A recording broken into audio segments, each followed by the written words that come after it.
زرداری صاحب کیوں کہہ رہے ہیں کہ شہباز شریف کو میں نے وزیر اعظم بنایا لیکن وہ پرفارم نہیں کر سکے؟ آپ کو یہ مجھے بتا دے کہ شہباز شریف صاحب کو کبھی وہ سوچ سکتا تھا کہ مسلم لیگ نون کے اندر نواز شریف صاحب کے ہوتے ہوئے کبھی وہ وزیر اعظم کا خواب دیکھ سکتا ہے؟ پہلی بات ٹھیک ہے. اور پھر دوسری بات ہی عدم اعتماد کی تحریک جو پاس کرا ہے، کامیاب کرا ہے، اس کے لیے جدوجہد کی ہے، تاریخی دنیا کا لانگ مارچ 10 دن 10 رات وہ پیپلز پارٹی نے کی ہے اور کامیابی اسی نے کرا ہے. لیکن پھر بھی شہباز شریف صاحب کو آفر کیے کہ آپ بڑی پارٹی ہے، آپ وزیر اعظم بن جائیں. مگر اس کے ساتھ ساتھ بہت ساری شکوت ہوئے ہے کہ شہباز شریف صاحب کے مقابلے میں نے 2018 کا الیکشن لڑا، وہ وہاں سے اس کے بعد واپس نہیں ہے. اللہ نے وزیر اعظم بنایا ہے. مفتاح اسماعیل ہارنے کے بعد وزیر خزانہ بنایا ہے، مگر 1 روپے کا کام اس نے میرے اور اپنے حلقے میں نہیں کیے، جو کہ بار بار میں ریکویسٹ کر رہا تھا، ملاقات تک نہیں کر رہے تھے. نمبر 1 بات. دوسری بات یہ کہ جو مزمل صاحب بات بتا رہے تھے کہ زرداری صاحب یہ سوچ کے بیٹھے ہوئے تھے. مزمل صاحب آپ کو تھوڑا سا بتا دوں کہ میں قانون کے طالب علم، پنجوتا صاحب یہ ہے، آپ بھی یقیناً قانون سے علم رکھتے ہوں گے. آپ مجھے بتا دیں کہ کیا دنیا کا کوئی قانون یا پاکستان کے 77 سالہ تاریخ میں آپ کو ایسا کوئی ملزم نظر آیا جو 4 سال بعد آئے اور دروازے کھل گئے عدالتوں کے، نادرا کے، ہائی کمشنر کے، ڈی آئی جی سلوٹ مار رہے ہیں؟ کبھی ایسی عجوبہ اپنی زندگی میں دیکھا؟ پاکستان کے 77 سال چھوڑیے، پیچھے انگریز کا 100 سال بھی لگا لے. پنجوتا صاحب مجھے بتا دے یا آپ بتا دے کوئی قانون ہے. لیکن یہ قانون دوسری مرتبہ نواز شریف صاحب کے لیے ہے. اس سے پہلے یہ شخص پاکستان کی جیلوں سے کو توڑ کے ہوائی جہاز میں چلے گئے سعودی عرب، اور 6.5 سال بعد آ گئے اور کھڑے کھڑے ان کی بیل بھی ہو گئی اور کھڑے کھڑے کیس اوپن بھی ہو گیا اور ختم بھی ہو گیا. آپ کو میں بتا دوں قانون یہاں پہ جیسے اسلام آباد ہائی کورٹ کی 20 دن اپیل کا ٹائم ہوتا ہے اور باقی عدالتوں کا 1 مہینہ، ہم 2 دن اوپر ہوتے ہیں. دنیا کی ساری کتابیں ہم سر پہ اٹھا کے لے جاتے ہیں عدالت، کورٹ کہتے ہیں سوری ٹائم بارڈ. تو یہ کون سا ٹائم ہے کہ اس لاڈلے کے لیے 4 سال بعد ٹائم ان ہے، 6.5 سال بعد ٹائم ان ہے؟ اور یہ پاکستان کی تاریخ میں کوئی دوسرا عجوبہ آپ نے دیکھا؟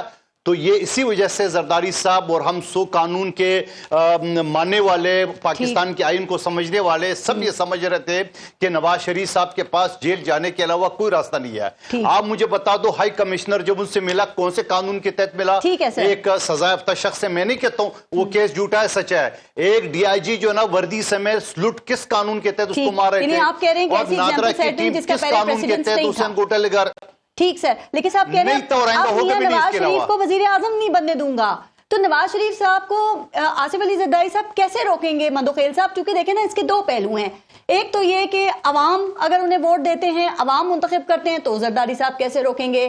اور اگر کسی اور نے فیصلہ کرنا ہے اور وہاں پہ فیصلہ کر لیا گیا ہے تو زرداری صاحب کیسے روکیں گے؟ زرداری صاحب تو chairman P T I Imran Khan کو وزیر اعظم بننے سے بھی نہیں روک سکے تھے، کیسے روکیں گے انہیں؟ دیکھیں پہلے تو زرداری صاحب کی بات کو غلط مطلب لیا گیا. ان کا مقصد یہ تھا کہ میں بلاول کو وزیر اعظم بناؤں گا.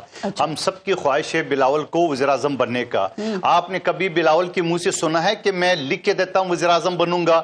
نواز شریف صاحب کون سے قانون، کون سے گر کے تحت وہ لندن میں بیٹھ کے میں لکھ کے دیتا ہوں 4تھی مرتبہ وزیر اعظم آؤں گا، اور پھر وہ لکھ کے دینے کے سارے دروازے جو کھلتے رہے وہ دنیا نے دیکھ لیے.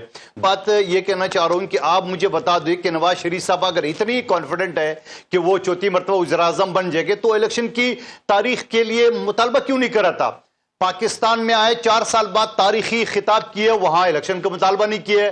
آج سپریم کورٹ نے جب ڈنڈا اٹھایا اور ان سب کو اکٹھا کر کے تاریخ دلوائی ہے، تب جا کے وہ کہتے ہیں بہت اچھا کام ہے. اور دوسری بات یہ نواز شریف صاحب کو لیول پلینگ فیلڈ اس نے بنا لیے، اوپر لیول کی. عوام میں کوئی لیول پلینگ فیلڈ نہیں ہے. میں چیلنج کرتا ہوں آج سندھ میں آپ کا ایک بھی MP میں نے نہیں ہے، اور میں تو مطالبہ کر دوں گا اگر پیپلز پارٹی نے مجھے ٹکٹ دیے آنے والے الیکشن میں تو شہباز شریف صاحب آ جائے، پتہ چل جائے گا ان کو. اور پھر جو لاہور میں شہباز شریف صاحب اپنے حلقے میں گئے، وہاں تو عوام نے دیکھا اس کا کیا حال کر دیا. آپ نے وزیر اعظم بنا اور اب آپ کہہ رہے ہیں پرفارم نہیں کیا. میں صرف یہ بات کری ہوں ایسا تو نہ کریں نا کہ میٹھا میٹھا ہاپ اپ اور کڑوا کڑوا تھو تھو. 16 مہینے آپ ان کے ساتھ حکومت میں بیٹھے رہے. وزارت خارجہ آپ کے پاس، وزارت تجارت آپ کے پاس، وزارت صحت آپ کے پاس، اور بھی کئی کتنی وزارتیں دی مندوخیل صاحب. نہیں لیکن ناکامی ہے تو پھر اس میں پاکستان پیپلز پارٹی کی بھی ناکامی ہے. یہ نہ کریں سر، صرف نون لیگ ذمہ دار نہیں ہے، آپ برابر کھڑے تھے، انجوائے کیا آپ نے وزارتیں.